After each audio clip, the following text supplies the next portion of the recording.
De retour à Info Rive-Sud, samedi, les parlementaires du gouvernement du Québec ont siégé jusqu'à 4 heures du matin pour adopter sous bâillon la loi spéciale sur la rémunération des médecins du ministre de la Santé, Christian Dubé. Il s'agit d'un 8e bâillon du gouvernement de la CAQ depuis son arrivée au pouvoir en 2018.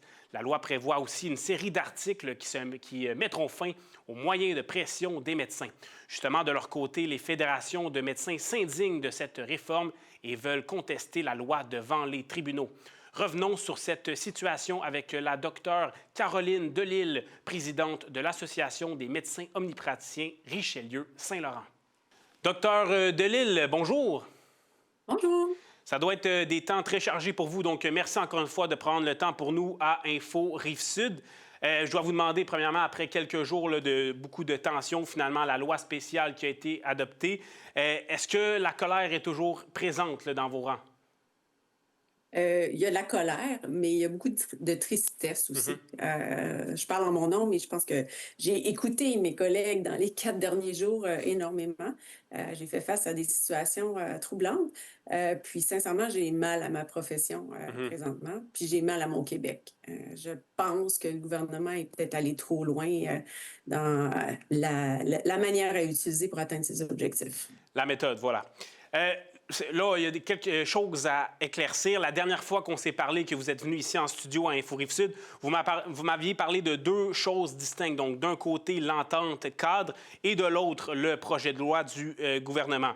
De ce que je comprends, avec cette loi spéciale sous bâillon, le ministre Christian Dubé a décidé de votre entente cadre de façon unilatérale jusqu'en 2028, donc sans négociation. C'est bien ça? C'est ça. Donc, il s'est permis dans la loi de pouvoir, il s'est donné les pouvoirs finalement de faire annuler toute entente et de décider de façon unilatérale quelles seront nos conditions de travail, autant salariales que non salariales aussi. Parfait. Merci. C'est clair pour ce côté-là. Également, on a beaucoup parlé de la rémunération des médecins pour ce qui est des indicateurs de performance. Donc, dans ce projet de loi, on lie 15 de la rémunération des médecins à des indicateurs de performance collective. Il y aura donc des cibles nationales, mais aussi des cibles territoriales. On en parlait donc lors du précédente entrevue que ça engendrerait une médecine de volume, selon vous. Mais admettons, là, si on cible cela sur le territoire de Richelieu-Saint-Laurent, de la Rive-Sud, pour ce qui est des cibles de performance collective territoriale, est-ce que ça pourrait améliorer le système de cette façon-là? Il y a des cibles qui ont été définies par M. Dubé, mais il y a plein de cibles qu'on ne connaît pas encore. Donc, il est difficile de répondre à votre question clairement. Donc, je pense que il y a des milieux performants en première ligne en Montérégie. Donc, j'ai confiance qu'on va pouvoir atteindre des objectifs de performance. Puis, on n'était pas contre des objectifs de performance, c'était plutôt de relier la rémunération. Bon, on clame haut et fort le 15 partout dans les médias présentement, mais il n'y a pas juste 15 dans la loi, il y a aussi un changement majeur de la rémunération des médecins selon la couleur des patients. Oui. Et c'est comme si chaque patient ne valait plus la même chose aux yeux du gouvernement, puis malgré qu'un patient peut changer de couleur dans la même année. Alors, il n'y aura pas juste 15 de coupure pour bien des médecins dans leur rémunération avec la loi 2 telle qu'elle est écrite. Vous venez de parler de passer des couleurs, c'est très intéressant. Là. Donc, rouge, de ce que j'ai pu lire, ce serait rouge pour un patient qui est vulnérable et vert pour un patient qui est en santé, donc pour prioriser, j'imagine. Donc, pourquoi est-ce que c'est pas une bonne chose? Écoutez, tout est relatif dans la vie. On peut être vert, puis jusqu'à temps que tu viennes dans mon bureau me voir, puis finalement, je te trouve quelque chose, puis là, tu vires au orange, mais tu ne savais pas que tu étais orange avant de rentrer dans mon bureau, mais je vais avoir eu un code DAC qui est relié à ta condition verte parce que annuellement, tu seras évalué par le ministère sur la couleur qu'ils vont te donner. Puis les verts, donc, seront affiliés, les verts qui présentement n'ont pas de médecin de famille seront affiliés à une clinique, ne seront pas affiliés à un médecin de famille là, dans le projet tel qu'il est écrit présentement. Malheureusement,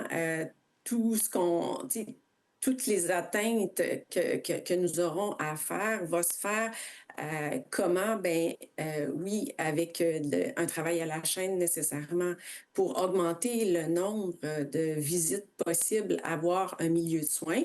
Il Oui. met beaucoup d'énergie sur, c'est plus, il faut s'organiser, ça sera plus toujours avec un médecin. Ben, on est déjà comme ça dans les GMF. Mes infirmières, ils travaillent très fort.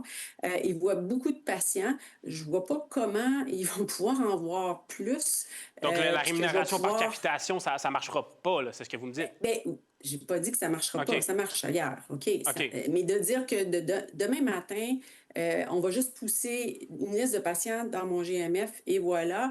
Puis, qu'est-ce qui, en échange, on me demande de faire ça, mais qu'est-ce qu'en échange on va me donner? Alors là, il s'est avancé dans les dernières entrevues pour octroyer à peu près 500 infirmières au Oui. Québec, de plus en première ligne.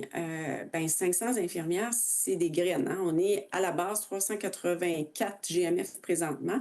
Il y a aussi des milieux d'affiliation qui va être une nouvelle définition là, dans ce qui s'en vient. Donc, des cliniques qui ne sont pas GMF qui pourraient avoir des ressources aussi pour les aider à faire leur travail à capitation. Donc, grosso modo, on va avoir une infirmière de plus peut-être par clinique. Mhm.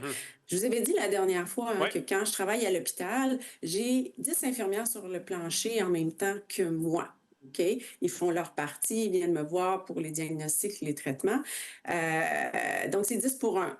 Alors que dans la clinique, j'ai à peu près une infirmière pour 3 à 4 médecins.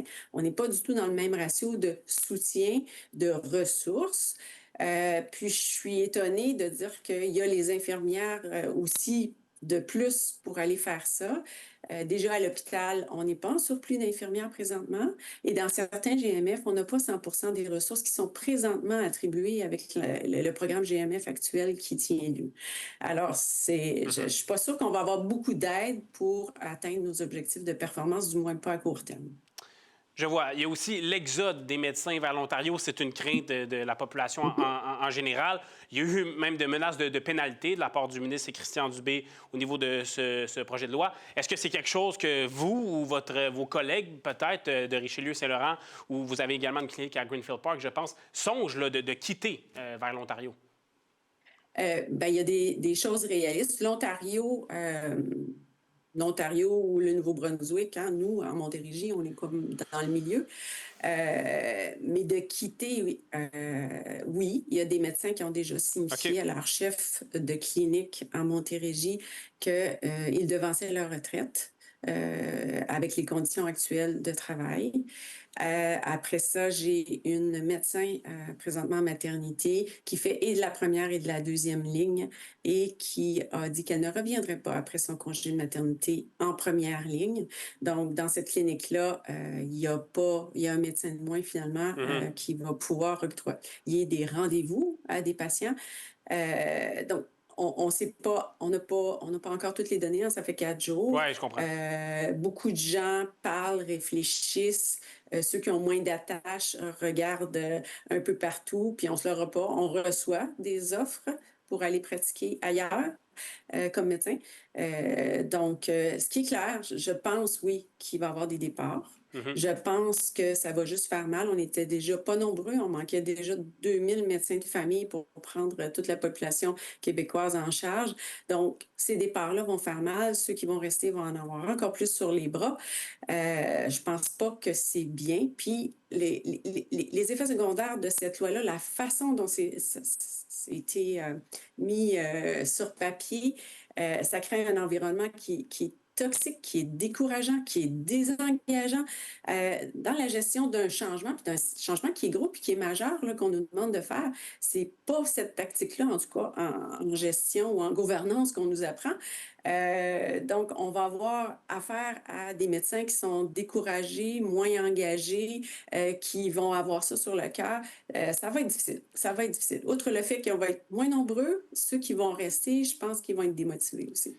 Et le tout sera amené en cours là, par les différentes fédérations des médecins. On va suivre ça et on vous souhaite bonne chance, docteur Caroline Delisle, présidente de l'Association des médecins omnipraticiens Richelieu-Saint-Laurent et médecins de famille. Merci beaucoup.